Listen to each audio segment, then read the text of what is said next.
Hello, my audit mates. Thank you for joining me for another snapshot version. This time we're going to talk about the Code of Ethics. Now, the Philippines is a member of the IESBA and thereby adapts the handbook or the Code of Ethics for professional accountants coming from the IESBA.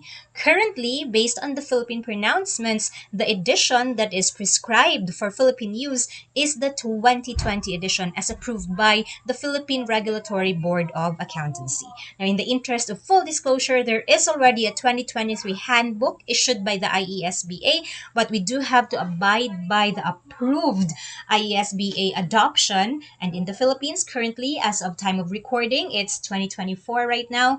The handbook or the edition being adopted by the Board of Accountancy is still the 2020 edition. But regardless, I'm sure that we would still be able to use most of these concepts as newer editions generally just update or brush up on the existing concepts. So let's go right ahead and look at the snapshot version of this handbook. Now, when we talk about the Code of Ethics, it always has three or this time four parts, five fundamental ethical principles, five threats, and previously, there was a mention of safeguards. Now, according to this 2020 edition, there are actually now four parts to the Code of Ethics. Part 1 talking about complying with the code, fundamental principles, and conceptual framework. Previously, we know this one to be the general application of the code. Part 2 now refers to professional accountants in business. Previously, this was part 2, part B rather, which referred to professional accountants in public practice. But now, it now refers to the professional accountants in business. Part 3 now refers to the professional accountants in public practice. So there's kind of just like a swapping in terms of the order of the parts. Now, one important thing we do have to point out for the 2020 edition is that there is already a specific section for the international independence standards. And these international independence standards would make a specific reference to Part 4A, which is independence for audits and review engagements, and Part 4B, which would be independence requirements for assurance engagements other than audits and reviews. Now, of course, we do recall that in the case of assurance engagements, independence is required, and our Code of Ethics has fully laid out these international independence standards in support of that requirement. Now, in the Code of Ethics as well, we will find the five fundamental ethical principles, and this is reinforced as well in our previous snapshot on the quality management standards. This is also where we will get to meet the five threats. And when we talk about the five threats, this is not, or they do not only refer to the threats to independence, but rather they are threats to the fundamental ethical principles. And at times, this is what makes the Code of Ethics quite lengthy, because other than the illustrative situations provided, then the Code of Ethics also tries to look into or illustrates how each of these five threats may affect the five fundamental ethical principles. As I have mentioned in the previous versions of the code, there is also a specific reference to the safeguards. I have to, however, tell you that there is no explicit mention of these safeguards anymore in the 2020 edition, but it doesn't mean that the discussion on safeguards is no longer present. There's just no explicit section anymore. The discussion on the safeguards are embedded into the situations that are illustrated by the Code of Ethics. So let's try to take a look at these important parts, starting of course, or these important provisions of the Code of Ethics, starting of course with the four parts. Now, as what we have mentioned, Part 1 was previously Part A, general application of the code. Now, Part 1 refers to the compliance with the code, the fundamental principles, as well as the conceptual framework. Now, we all know all professional accountants are covered by the code, and we know that the code endorses, puts forward, prescribes the fundamental ethical principles.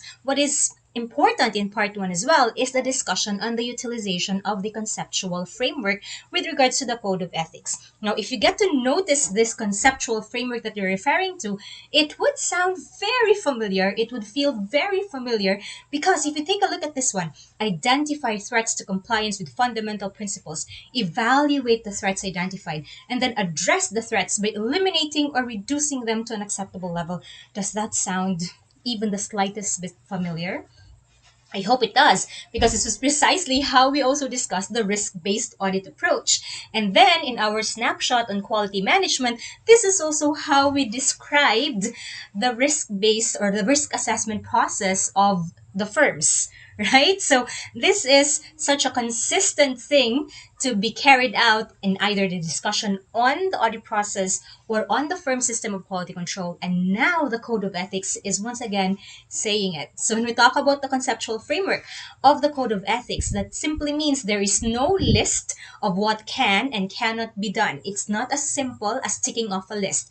Rather, it is the responsibility of the certified public accountant to identify, or the certified professional accountant to identify the threats, and once threats have been identified, to evaluate if the threats are other than clearly insignificant.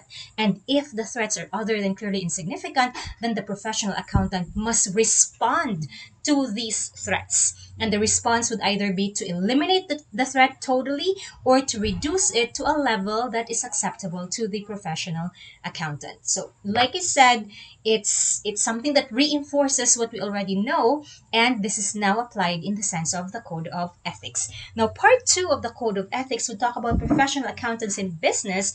And when we talk about professional accountants in business, you take a look at the relationship between the professional accountant and, say, for example, the employing organization. So if you talk about an accountant in commerce and industry, if you talk about an accountant in government, or even those certified public accountants in the academe, they all belong under professional accountants in business by the fact that there is an employer-employee relationship.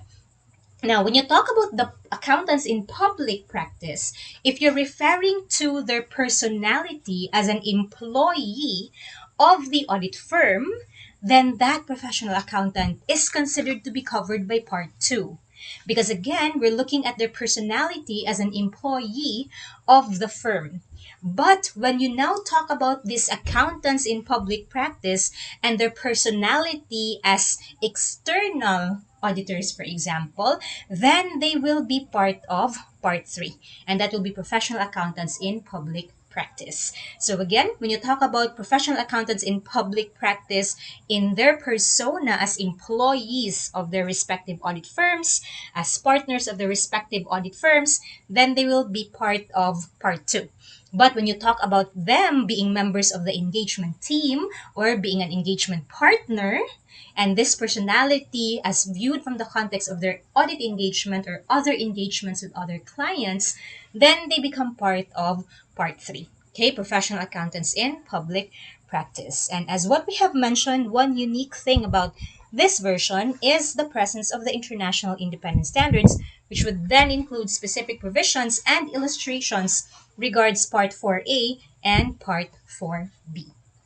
Now, these sections also contribute to the length of the handbook because they provide, or the handbook provides us with sample situations and what particular threats may be found in those situations and what particular safeguards can be applied in order to address those situations. So I guess at the end of the day, when we talk about multiple choice questions about the code of ethics, it's almost like anything goes, right? They can give you a situation and they'd ask you to analyze the situation. So what is important is for you to have a clear grasp of the conceptual framework. It is the professional accountant who will identify, it's the professional accountant who will evaluate, and it's a professional accountant who will decide on the appropriate response. There is no list. There is only guidance and illustrations found in the code of ethics. So you need to have a firm grasp of this conceptual framework together as well with what the fundamental ethical principles are and what threats could be exposed, or what particular threats could attack these fundamental ethical principles. So speaking of the 5 fundamental ethical principles, I'm happy to report that they are the same. Okay, for so many versions of the Code of Ethics now, they have remained consistently to be these 5. Now, previously we have mentioned or created a mnemonic for this, and that is, of course, PICPO, PICPO. These are our five fundamental ethical principles. As outlined by the Code of Ethics, we talk about integrity.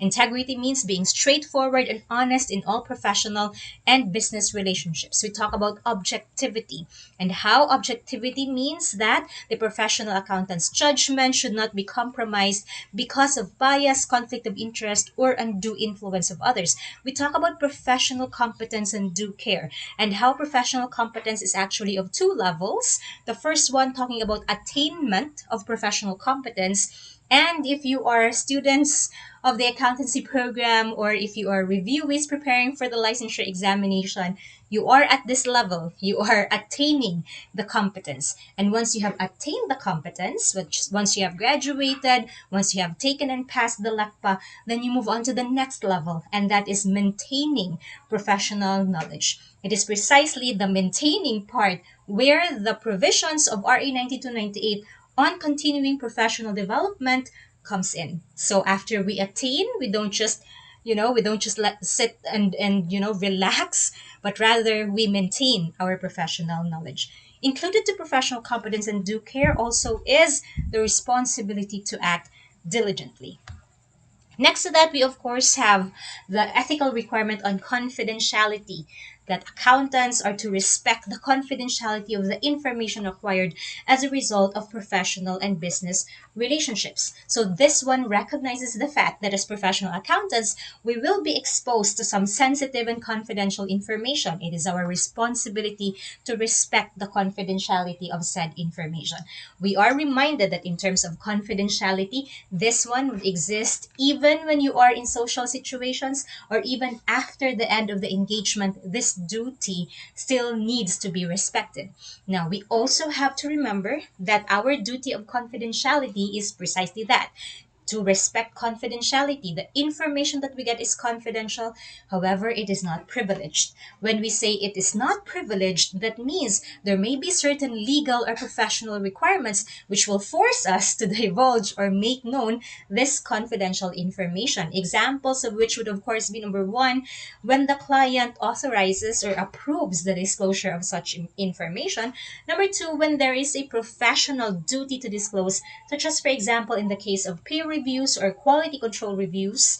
And number three, when there is a legal duty to disclose, such as, for example, when the professional accountant is subpoenaed by a court of law. So these things or these situations would render or would somehow make the obligation to keep confidentiality or to respect the confidentiality to be moot. So it can be legally breached. That the information may now be legally disclosed when those three situations come into play. As compared with privileged information, for example, information shared between a priest and a penitent, or a patient and a doctor, or a lawyer and a client. These are privileged information, so they cannot be subpoenaed by a court of law. But in the case of information that is being exposed to an accountant, it can be subpoenaed, it can be subjected to a peer review, and the client may also approve its release. So that's confidentiality. And lastly, we talk about professional behavior, and that accountants are expected to comply with relevant laws and regulations and avoid any conduct that discredits the profession. This one part comes of particular importance in the case, for example, of marketing the work of an accountant or advertising, which is now allowed in the Philippines. So it has been allowed for quite some time now. But then there are very strict rules on advertising to ensure that it does not contain any scenes or any claims that would put the other firms, for example, that would denigrate the work of other accountants or put the profession or would discredit the profession. So these are the five fundamental ethical principles. Notice that these fundamental ethical principles are present as early as in part 1 of the code. And the part 1 of the code applies to all CPAs, right? That is why you would notice that these five fundamental ethical principles do not actually include the requirement on independence, because independence is only required if the accountant performs assurance engagements. And part 1 of the code refers to all accountants, regardless of whether you're in public practice or in business, regardless of whether you're offering assurance or non-assurance engagements. So if you're looking for the provision on independence, you will be finding that in part 3 of the code, which is specifically dedicated to those in public practice.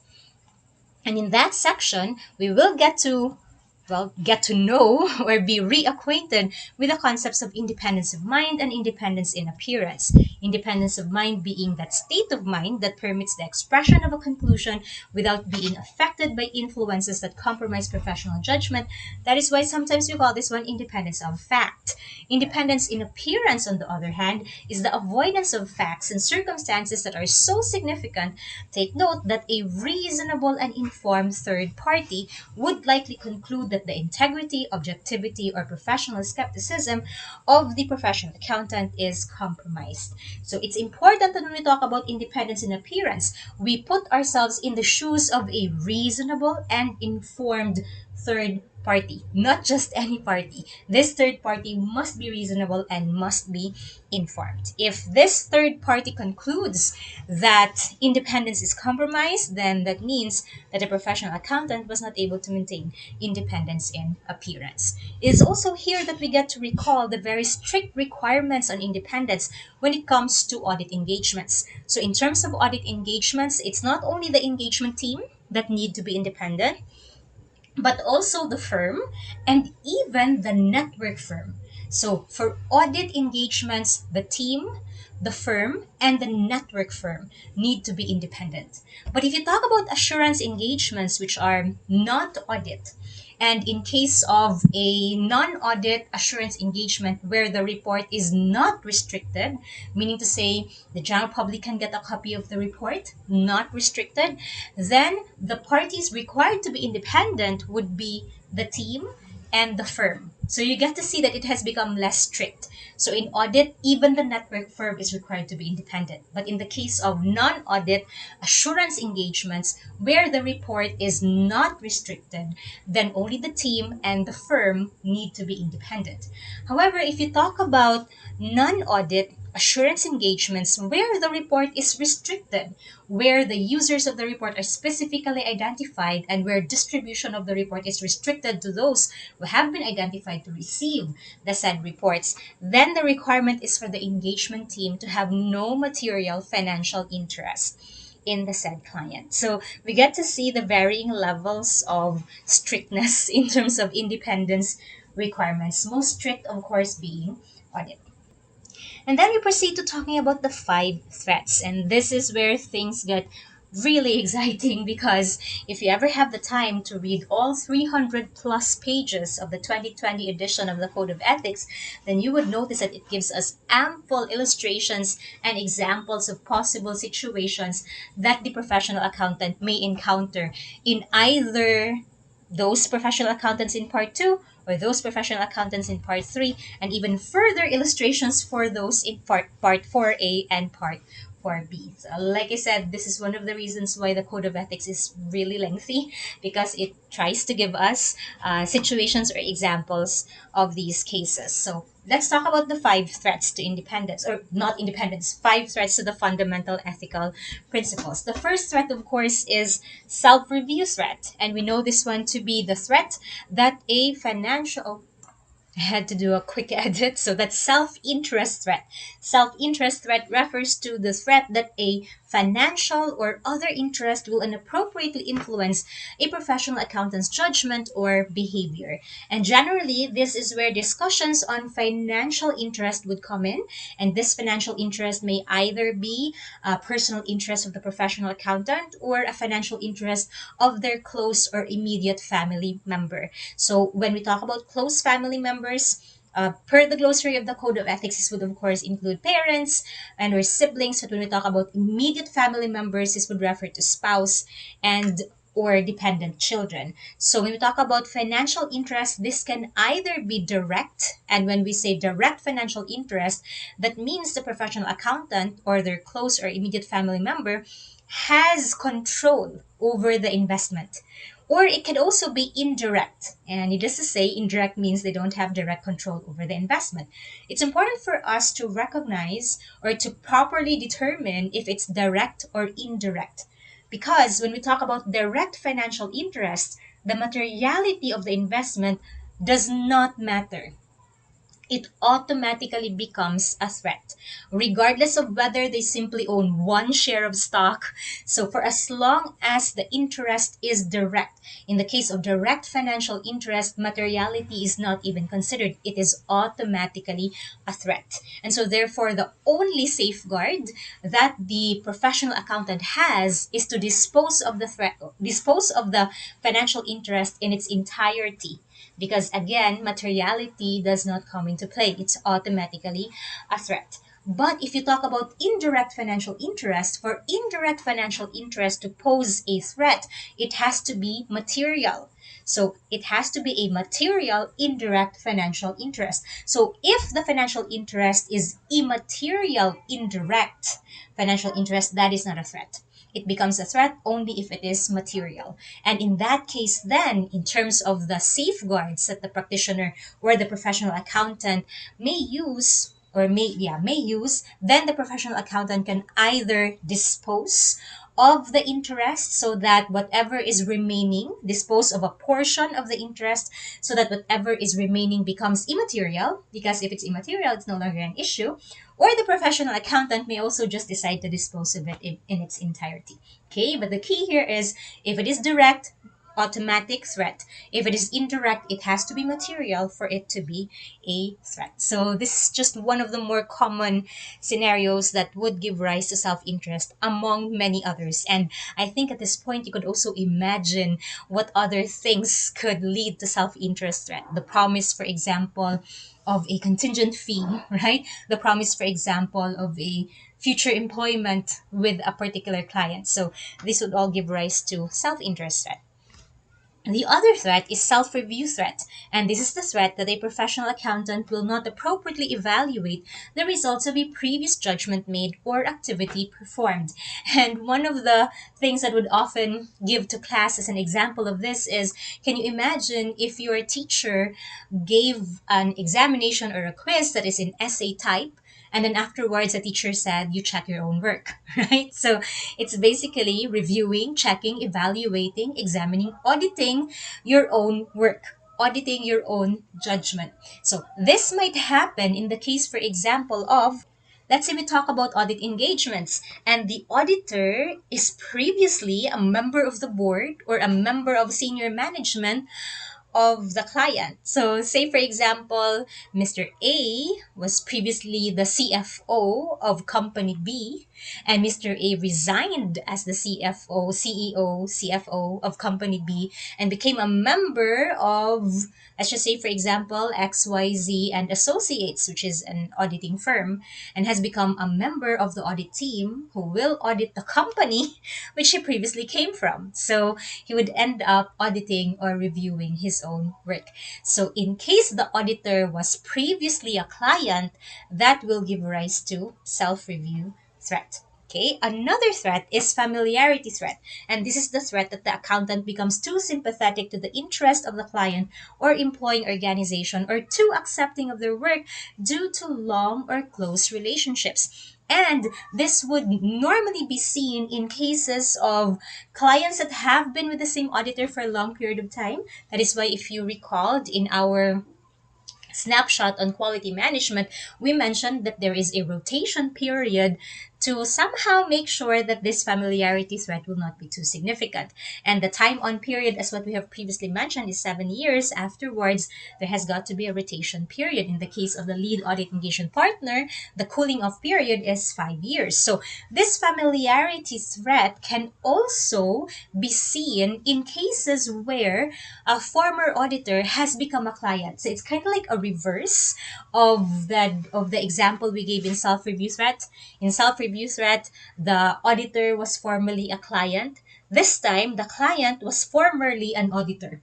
And because of that, this client who used to be a part of the audit team gets to know all of the methodologies of that team, and all the members of that team also already knows this client because he or she was formerly their boss. So in the reverse sense, if the client was formerly an auditor, then that will give rise to a familiarity threat. If the auditor was formerly a client, then that would give rise to self-review threat. So another threat, of course, is advocacy threat, and this is the threat that a professional accountant will promote a client's employing organization's position to the point that the accountant's objectivity is compromised. Imagine, for example, a professional accountant who also serves as a broker of the shares of stock of the employing organization or of the client, or say, for example, a professional accountant who is standing as a witness for the employing organization or for the client. So they are seen to be promoting the client's or employing organization's position. Finally, we talk about intimidation threat, and this is a threat that a professional accountant will be deterred from acting objectively because of actual or perceived pressures, such as, for example, when a professional accountant is threatened of a dismissal from work, or say, for example, a professional accountant, an external auditor, is threatened to be removed from the engagement or no longer renewed. So these are examples of intimidation threat. Now, please note that one particular scenario does not necessarily equal only just one threat. So it's possible for one scenario to yield more than one threat. For example, in the case of gifts and hospitality, so we are reminded by the code that there's nothing wrong about accepting gifts and hospitality for as long as this is not material to either the party giving or the party receiving. So imagine if you're a professional accountant in public practice and as an external auditor of the client has been receiving extravagant gifts from this client which you accepted. Okay, now this will give rise to either self-interest threat if there is a promise of a present, or familiarity threat when you have already received the present. In the Philippines, we call this one parang utang na loob, di ba? You feel some sense of debt of gratitude because you have accepted some extravagant thing from this client. And it can even give rise to an intimidation threat, such as when the client would tell you, all right, I can just make known, I'll just leak to the media the fact that you received a brand new Jaguar from me. So you see, one situation does not always equal just one threat. So it could be multiple threats in one situation. That is why the application of the conceptual framework is very important. It will now be up to you to identify, to evaluate, and eventually to respond to these risks. All right, so that's the code of ethics for us in a snapshot. I would like to invite you to answer MCQs about this one so you could more or less practice the conceptual framework. In this case, you'll have to do a little bit of imagining in order for you to thoroughly thresh out whatever is in the case, if you're given a case, for example, or in the vignette if this is a short case. But yeah, this is going to be an interesting one because we do need your imaginations to come into play so that you'll be able to properly identify whatever is asked of you in the MCQ, whether it's a threat or a safeguard. All right, so enjoy answering multiple choice questions for the code of ethics, or if you don't want to answer the MCQs yet, or if you have already answered the MCQs, then you may head over to the next snapshot once it is available. So thank you so much for joining me, and good job, everyone.